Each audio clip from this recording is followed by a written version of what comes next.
সুগেন্দুর কোনো ফলোয়ার আছে কিনা। এই গরুটা ক্ষমতায় আসার পরের থেকে বাংলাদেশের বিরুদ্ধে হুমকি দিচ্ছে, যুদ্ধ করব, দখল করে নেবে, এটা তোমার বাপের দেশ, তুমি দখল করে নেবা।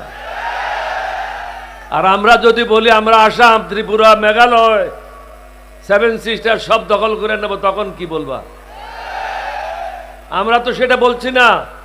আমরা বলি যে আমাদের ঘরে আমাদেরকে শান্তিতে থাকতে দাও, তুমি তোমার ঘরে শান্তিতে থাকো, তোমার ব্যাপারে আমরা কোনো হস্তক্ষেপ করবো না, এটা তোমাদের আভ্যন্তরীণ ব্যাপার। কিন্তু তোমরা প্রতিনিয়ত আমাদের আভ্যন্তরীণ ব্যাপারে হস্তক্ষেপ করে যাচ্ছ।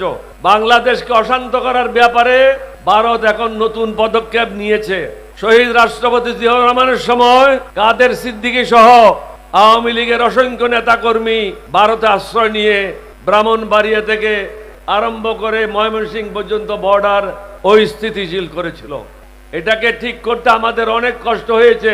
তৎকালীন ভারতের প্রধানমন্ত্রী, উনার সাথে কথা বলে, উনি খুব ভালো লোক ছিলেন, ভদ্রলোক ছিলেন, উনি এই সমস্যা নিজেই সমাধান করেছিলেন। কিন্তু এখন ভালো লোক, ভদ্রলোক ভারতে ক্ষমতায় নাই।